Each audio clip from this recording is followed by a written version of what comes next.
कई जन्मों के संघर्षों से यह पुण्यानंत निप जाया है, तब जाके कहीं हमने। सभी शासन प्रेमियों को मेरा प्रणाम। वैशाख सुद 11, आज के दिन प्रभु महावीर ने चतुर्विध संघ की स्थापना की, अर्थात साधु, साध्वी, श्रावक, श्राविका। आज हमें गर्व होता है कि हमने जैन कुल में जन्म लिया और वीर प्रभु का उत्तम शासन प्राप्त हुआ। और आज के दिन सोने पे सुहागा, इस अवसर पर हमारे गुरु माँ की दीक्षा तिथि भी है। श्री प्रेम भुवन भानु समुदाय के संयम कलक्षी परम पूज्य आचार्य भगवान श्रीमद विजय जगतचंद्र सुरेश्वर जी महाराज साहब, जो 92 उम्र में भी पूरी निष्ठा से जबरदस्त स्वाध्याय में अपना जीवन जी रहे, उनके प्रशिष्य ज्ञान प्रभावक परम पूज्य आचार्य भगवान श्रीमद विजय अभयचंद्र सुरेश्वर जी महाराज साहब के शिष्य लघु भ्राता शासन प्रभावक परम पूज्य आचार्य भगवान श्री हीरचंद्र सुरेश्वर जी महाराज साहब के दीक्षा के आज 39वें वर्ष पूर्ण कर 40 वर्ष में प्रवेश कर रहे हैं। और हमारा पूरा ग्रुप इस दिवस पर अंतर्मन से शुभकामनाएं हार्दिक बधाई देते हैं। और हाँ, सभी शासन प्रेमियों को बताना चाहूँगा कि गुरु माँ की प्रेरणा से एक ग्रुप बना है हीर सेना, जो विजयपुर कर्नाटक का है। इस ग्रुप में कुल 12 मेंबर्स हैं, जिनमें अब तक 3 ने दीक्षा ली है गुरु माँ को अपना जीवन समर्पण करके। पूज्य मुनिराज श्री मेघरथ विजय जी महाराज साहेब, पूज्य मुनिराज श्री ज्ञान विमल विजय जी महाराज साहेब, पूज्य मुनिराज श्री मोहनरती विजय जी महाराज साहेब, और सभी महात्मा को भाव से वंदना शुभशाता पूछते हैं। प्रभु कृपा से गुरु मिले, गुरु कृपा से प्रभु मिले। हम सभी वितरागी परमात्मा को तो इम्पोर्टेंस देते ही है और उनकी आज्ञा को भी, पर हमारे जीवन में भी गुरु का उतना ही महत्व है। प्रभु आज्ञा इज इक्वल टू गुरु आज्ञा। तो आज हमारी पूरी टीम आपको बताएगी कि कैसे हमारे जीवन में चेंजेस आए, एक सदगुरु पाके जीवन को नास्तिक से आस्तिक कैसे बनाया है। आइए सुनते हैं उन्हीं के मुख से। प्रणाम। वो नव जीवन देता सबको, नई शक्ति का संचार करे, जो झुक जाए गुरु के आगे उसका ही गुरु उद्धार करे। प्रणाम। जैसे कि मेरे मित्र शुभम ने कहा गुरु माँ के बारे में, हम 2012 में गुरु माँ से मिले। उनकी वजह से मेरे जीवन में काफ़ी चेंजेस आए, जैसे कि पर्व तिथि प्रतिगमन करना, पर्युषण में आराधना करना, जिनकी शिक्षा से मैंने विदेश जाकर भी धर्म नहीं छोड़ा, मौन ग्यारस एवं ज्ञान पांचम की आराधना करना शुरू किया, धार्मिक कार्यों से जुड़ाया और जिन शासन और प्रभु आज्ञा के प्रति अहोभाव जगाया। गुरु माँ की निष्ठा में मैंने 2 प्रतिगमन पूरा किया और रात्रि भोजन एवं कंदमूल का त्याग किया। अब मेरे दोस्त साहिल गुरु माँ के बारे में 2 मिनट बोलना चाहेंगे। 2 मिनट तो क्या, अगर हमें 2 दिन भी दिए जाए तो भी हमारे गुरु की गुणगान करने के लिए वो भी कम है। गुरु कौन? संक्षेप में एक बात करना चाहूँगा कि जो हमें सही मार्ग पर ले चले वो गुरु। ऐसे हमारे सरल स्वभावी, ज्ञान के भंडार और वात्सल्य से भरपूर गुरुदेव हमारे परम पूज्य आचार्य श्रीमद विजय हीरचंद्र सुरेश्वर जी महाराजा के चरणों में कोटि कोटि वंदन।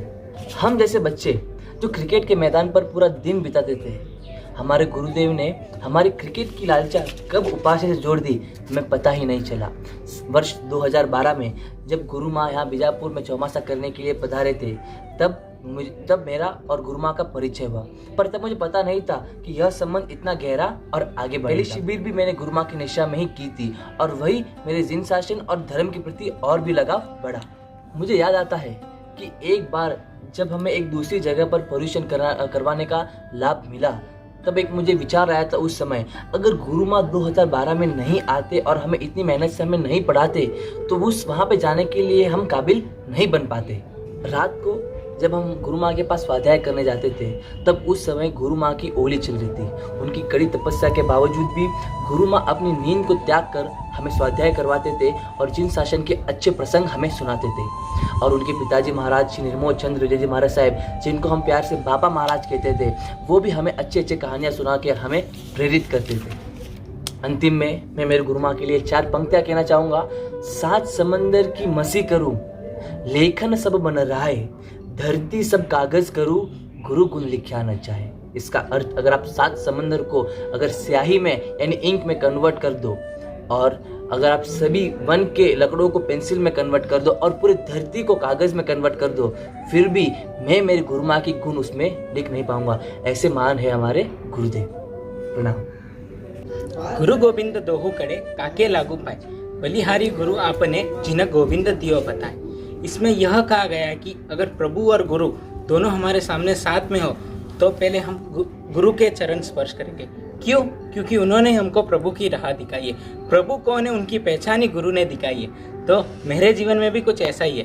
परम पूज्य आचार्य श्री हीर चंद्र श्री महासाहेब के वजह से मुझे प्रभु कौन है, प्रभु क्या है वो पता चला, और उनके मार्ग कैसा है, क्या सच्चा है, क्या गलत है, क्या झूठा है, सब उन्होंने मुझे सिखाया। तो उनकी कृपा सिर्फ मुझ पे ही नहीं, हमारे परिवार पे भी बहुत असीम कृपा पड़ी है। गुरुदेव की प्रेरणा से हमारे परिवार से एक रत्न शासन को समर्पित हुआ है, जो आज उनके शिष्य बने हुए हैं और जिनका नाम है परम पूज्य मुनिनाथ श्री मोहन रति विजय जी। ऐसे चेंजेस मेरे में भी कुछ आए, थोड़े चेंजेस, जैसे मैंने रात्रि भोजन त्याग किया है, कंदमूल त्याग किया है, और कभी औषध नहीं लेने वाला गुरुदेव के निश्राम में मैंने अढ़ारिया किया है, और ऐसे कई सारे छोटे छोटे चीज़ें की है, जैसे पर्वतिथि प्रतिगमन शुरू किया है, और कभी स्वाध्याय में रुचि नहीं लेता था मैं, और गुरुदेव की प्रेरणा से आज पंच प्रतिगमन हो गया, जीविचार का अर्थ हो गया। तो ऐसे गुरुदेव के वजह से मेरे जीवन में इतने चेंजेस आए, और हमारे परिवार को गुरुदेव के इतनी मेहनत की है परिवार के ऊपर गुरुदेव ने, कि आज हम सब धर्म प्रेमी बन गए हैं।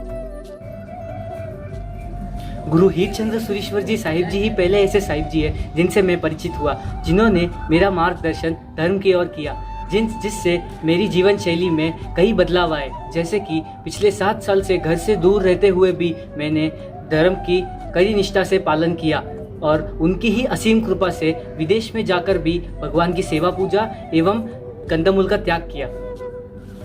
प्रणाम। परमात्मा में दिखाए हुए त्याग, मार्ग और मुक्ति मंजिल की राह दिखाने में, कर्म नाश करने में, शत्रु समान भव समूह को पार दिखाने में मेरे प्यारे गुरु माँ परम पूज्य आचार्य श्रीमद विजय हीरचंद श्री माँ साहब के चरणों में कोटि कोटि वंदन। मैं केतन जी, जिस दिन मेरे जीवन में गुरु माँ का आगमन हुआ, तब से मेरे जीवन में धर्म रूपी पौधा उग आया है। गुरु माँ की चिन्हवाणी से प्रभावित और उनकी प्रेरणा से मेरे जीवन में कई अच्छे बदलाव आए, जैसे कि पर्वतिथि पर प्रतिक्रमण करना, परमात्मा की पूजा करना, नौकारसी पालना और अनेक धार्मिक क्रिया में जुड़ा हूँ। सभी दोस्तों की तरह मेरी कहानी अलग है। पहले मेरे नास्तिकता धर्म के प्रति बिल्कुल भी रुचि नहीं थी, लेकिन जब मेरे दोस्तों ने मेरे को आगमन किया कि गुरुदेव का वंदन करें, तब से मेरा सफ़र शुरू हुआ। इसकी बदौलत मैं आज इस मकान पर पहुंचा हूँ कि मैंने गुरुदेव की प्रेरणा से नौकारसी, प्रतिमा की पूजा और चौमासा में प्रतिक्रमण करना शुरू किया। गुरु, आपके उपकार का कैसे चुकाऊं मैं मोल, लाख कीमती धन भला गुरु है मेरा अनमोल, लाख कीमती धन भला गुरु है मेरा अनमोल। मेरे जीवन में गुरु माँ का कई उपकार है, उनके वजह से ही मैं धर्म से परिचित हो सका हूँ, और उनकी कृपा से ही मेरे अंदर कई अच्छे बदलाव आए हैं, जैसे कि रात्रि भोजन और कंदमूल का त्याग, और उनकी मेहनत से ही मेरी स्वाध्याय में रुचि बढ़ी है, और आवश्यक क्रिया के अच्छे सूत्र मैं पढ़ पाया हूँ, और उनके आशीर्वाद से ही मैं वीर सैनिक बनकर परिश्रम करा पाया हूँ। मेरे लिए मेरे गुरु अंधकार में प्रज्वलित हुए दीपक के समान है। वो मेरे लिए मेरे सारे जीवन के प्रश्नों के उत्तर हैं, और वो मेरे लिए स्वयं प्रभु के प्रतीक है, और उनके बिना मेरा पूरा जीवन व्यर्थ है। गुरु शब्द और गुरु का जीवन समंदर की तरह है, जिसका वर्णन नहीं किया जा सकता। गुरु से मिलाप मेरी लालसा की वजह से हुआ। चेस की लालसा के कारण मैं गुरु से मिलने जाता था, पर पता न था कि वो मुझे धर्म की ओर ले जा रहे हैं। वे मुझे कर्मसत्ता को हरा के धर्मसत्ता की ओर बढ़ा रहे हैं। हमारा रिश्ता इतना आगे तक बढ़ जाएगा वो मुझे पता न था। गुरु ने मेरे अंदर संगीत की काबिलियत को पहचाना, उसी के कारण मैं जीवन में आगे बढ़ पाया। आखिर में मैं कहना चाहता हूँ, जिसके प्रति मन में सम्मान होता है, जिसकी डांट में भी एक अद्भुत सा ज्ञान होता है, जन्म देता है वो महान शख्सियत को, वो गुरु तो सबसे महान होता है, वो गुरु तो सबसे महान होता है। अल्प बुद्धि वाले में अज्ञानी गुरु के गुणगान में असमर्थ हो फिर भी 4 पंक्ति कहना चाहता हूँ। गुरुवर के गुणों में जग में माप नहीं, इनकी छत्र छाया में मैं संताप नहीं। धूल भी जिनके चरणों की बनते फूल है, ऐसे गुरुवर का वात्सल्य अमूल है। सबसे प्यारे सबसे न्यारे मेरे गुरुवर है, जिनके चरण में मिलता है आनंद, ऐसे गुरुवर को जीवन समर्पण। प्यारे गुरुवर के चरणों में कोटि कोटि वंदन। मैं शुभम जैन। 2012 में जब गुरुमा का चातुर्मास हुआ था विजयपुर नगर में, तब से मैं गुरुमा से संपर्क में हूँ और गुरुमा ने कई छोटे छोटे नियम से प्रेरणा करके पालन करना सिखाया। वो कहते हैं ना कि माँ अपने बच्चों को कैसे प्यार करती है, वैसे ही गुरुमा ने प्यार से धर्म करना सिखाया मुझे। और गुरुमा की निश्रा में उपध्यान महातप भी किया मैंने। सामयिक प्रतिक्रमण, स्वाध्याय, विहार यात्रा करना, धार्मिक कार्य में आगे बढ़ाया है। और सबसे खास बात तो जीवन का सही उद्देश्य समझाया है, जीवन जीने का सही रास्ता बताया है और विनय विवेक भी सिखाया है। ऐसे ही जीवन में धार्मिक की वृत्ति करते करते भावधारा में आगे बढ़ा और अपनी इच्छा से गुरु के मुखरबिंद से मैंने नियम भी लिया, जैसे रात्रि भोजन त्याग करना, कंदमूल त्याग, अभक्ष्य त्याग, गर्म पानी पीना आदि वगैरह। जीवन में गुरु है तो जीवन में रोशनी है, गुरु बिना जीवन व्यर्थ है। अगर जीवन में ऐसे सद्गुरु मिल जाए तो जीवन को पतित से परमपद की ओर जाने से कोई नहीं रोक सकता। प्रणाम। तो जैसे कि आपने देखा सद्गुरु का होना कितना ज़रूरी है। आज उनकी वजह से ही हमारी पूरी टीम में धर्म का सिंचन हुआ है। मैं आशा करता हूँ कि आपके जीवन में भी धर्म का बोध हो और आपकी प्रगति हो। और मैं आशा करता हूँ कि हमारे गुरु माँ का संयम जीवन निर्विघ्न पूर्वक ऐसे ही बढ़ता रहे और वह ऐसे ही वीर सैनिकों को तैयार करते रहे और उनका स्वास्थ्य हमेशा अच्छा रहे और उनकी कृपा सदैव हम पर बरसती रहे। यही परमात्मा से मैं प्रार्थना करता हूँ। जिन आज्ञा विरुद्ध कुछ भी कहा हो तो मन वचन काया थी विचार